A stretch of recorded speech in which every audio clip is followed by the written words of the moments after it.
Terra à vista! Calma, a colonização não se resume somente a isso.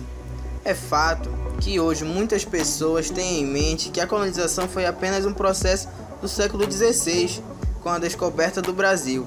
Porém, ainda no século XXI, é possível identificar vários aspectos da colonização acontecendo no país.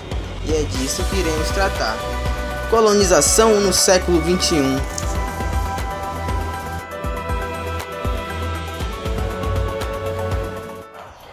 Colonização é um processo que ocorre quando pessoas de um determinado país ou região vão para outra região desabitada ou com nativos, para explorar e habitar. Nesse processo também ocorre a influência ou transferência cultural dos colonizadores para os colonizados e vice-versa. Com os avanços tecnológicos e do sistema capitalista, o mundo tem se tornado cada vez mais globalizado, permitindo assim o processo de imigração. Em outras palavras, são quando pessoas buscam qualidade de vida, emprego e entre outros fatores. Vale ressaltar a questão dos asiáticos, que vêm para o Brasil vender e apresentar os seus produtos na grande cidade de São Paulo, na rua 25 de Março. Você falou sobre colonização no século XXI hoje na aula. Isso existe? Existe sim, mano. Não é uma realidade muito distante da nossa. Para a gente entender a colonização no século XXI, basta olhar para a crise dos refugiados que está assolando o mundo inteiro. O grande exemplo é aqui os refugiados vindo lá da Venezuela, que criaram uma verdadeira colônia em Belém, na nossa capital. Então, aí a gente pode entender isso como colonização no século XXI. Sim, de fato. A colonização no século XXI pode ser entendida como um processo também dos refugiados. Para que nós possamos compreender um pouco sobre esse assunto, vamos passar uma breve explicação.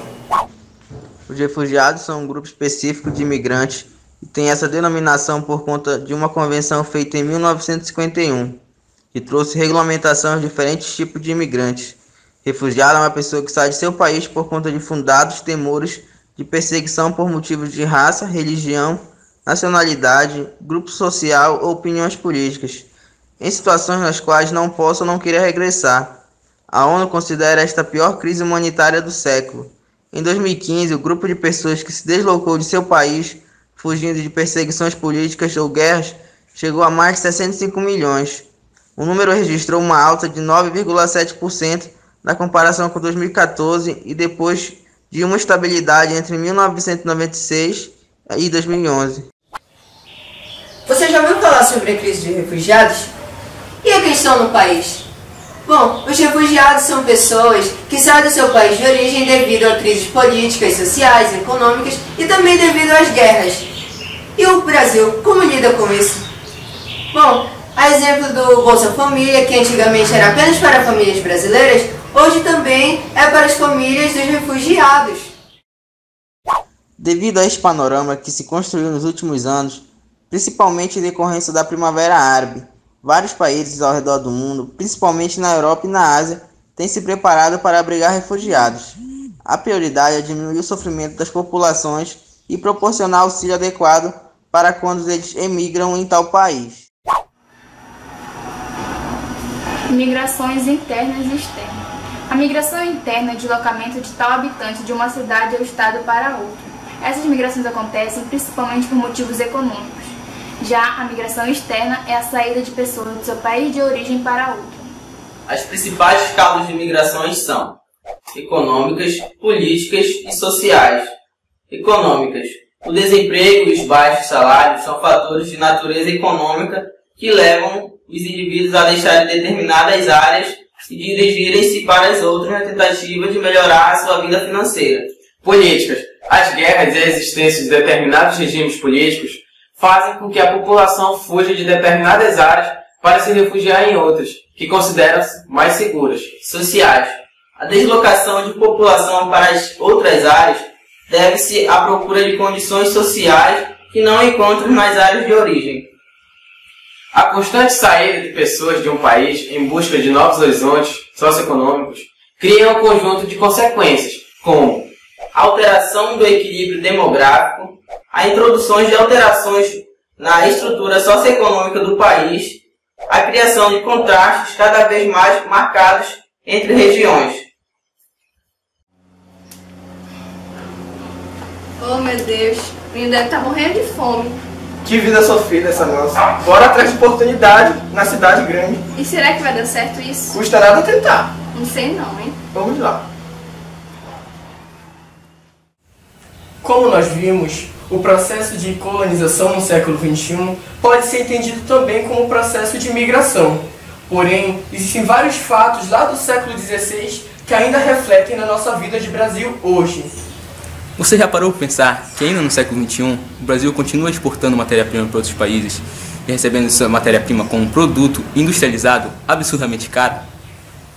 Isso nós chamamos de Divisão Internacional do Trabalho, Mais conhecida como DIT. Recebe o nome de Divisão Internacional de Trabalho, DIT, a prática de repartir as atividades e serviços entre os inúmeros países do mundo.